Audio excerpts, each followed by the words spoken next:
Joint filing of income tax return. Sir, Bharat का income tax structure individual based income tax वसूलता है, जिसके चलते regardless of your marital status पति पत्नी अलग अलग इनकम कमाते हैं, इनकम टैक्स भरते हैं और इनकम टैक्स रिटर्न फाइल करते हैं। उनकी इनकम को क्लब नहीं किया जाता, एग्रीगेट नहीं किया जाता। इस वजह से डुअल इनकम कपल्स, जिसमें पति पत्नी दोनों पैसा कमाते हैं, इनकम कमाते हैं, उनको सेपरेटली टैक्स किया जाता है, जबकि उनके लॉन्ग टर्म इन्वेस्टमेंट्स शेयर्ड हैं, हाउस होल्ड के खर्चे शेयर्ड हैं, फाइनेंशियल रिस्पॉन्सिबिलिटी शेयर्ड है, चाइल्ड केयर कॉस्ट शेयर्ड है, तमाम लिविंग एक्सपेंसेस शेयर्ड हैं।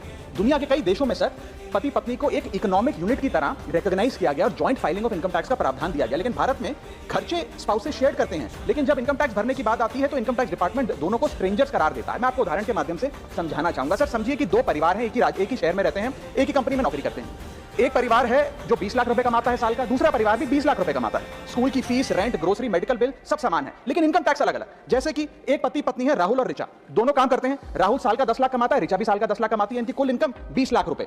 क्योंकि 12 लाख रुपए तक की रिबेट पर एसएससी इनकम टैक्स देता है, तो ना राहुल को इनकम टैक्स भरना पड़ता है क्योंकि उसकी आमदनी भी 12 लाख से कम 10 लाख है, और ना ही ऋचा को इनकम टैक्स भरना पड़ता है क्योंकि उसकी आमदनी भी 12 लाख से कम है, यानी कि हाउस होल्ड का टैक्स जीरो। दूसरा परिवार है नमन और नेहा। नमन साल का 20 लाख रुपए कमाता है और नेहा ने अपनी नौकरी छोड़ दी। वो घर पर बच्चे का ध्यान रखती है, माता पिता की जो बूढ़े हो गए उनका ख्याल रखती है।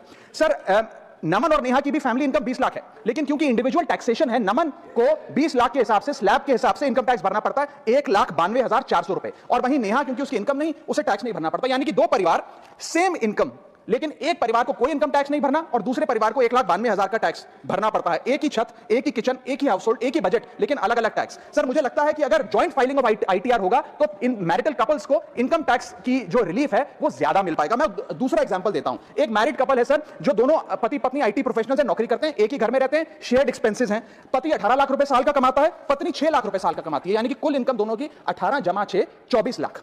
अब जब इनकम टैक्स भरने की बात आती है तो पति की क्योंकि इनकम 12 लाख से अधिक है, 16 लाख, वो अपने इनकम टैक्स के हिसाब से 1,50,000 रुपए का सालाना इनकम टैक्स भरता है, और वहीं पत्नी क्योंकि उसका 6 लाख रुपए इनकम है, वो कोई टैक्स नहीं भरती है। यानी कि 24 लाख रुपए की इनकम पे परिवार को 1.5 लाख रुपए का टैक्स भरना पड़ता है। यदि इनकी इनकम को क्लब कर दिया जाए और इनकी रिबेट्स को, एग्जेम्पशंस को भी क्लब कर दिया जाए, तो कुल आमदनी इनकी 24 लाख, कुल rebate 24 lakh, 24 minus 24, taxable income शून्य, इनकम टैक्स शून्य हो जाएगा। इसीलिए मैं प्रपोज करता हूं कि भारत में joint filing of income tax return लाया जाए, जिससे मैरिड कपल्स को ऑप्शन दिया जाए कि वे इंडिविजुअल फाइलिंग के साथ साथ जॉइंट फाइलिंग भी कर सकें। अगर ऐसा होता है तो हाउस होल्ड्स को एक इकोनॉमिक यूनिट की तरह रिकॉग्नाइज किया जाएगा, टैक्स इक्विटी दी जाएगी सिंगल इनकम हाउसहोल्ड में और डुअल इनकम हाउसहोल्ड में। थर्ड, सिंगल इनकम अर्नर को अनयूज्ड एग्जेम्पशन अपने स्पाउस की यूज करने का मौका मिलेगा। इनकम डाइवर्जन की प्रैक्टिस से, जैसे परिवार में अपनी इनकम ट्रांसफर की जाती है ताकि परिवार वाले रिश्तेदार का स्लैब एक्सप्लॉइट किया जा सके, वो प्रथा बंद होगी। और sir, on a lighter note, ज्यादा लोग शादियां करेंगे ताकि वे इस इनकम टैक्स सेविंग का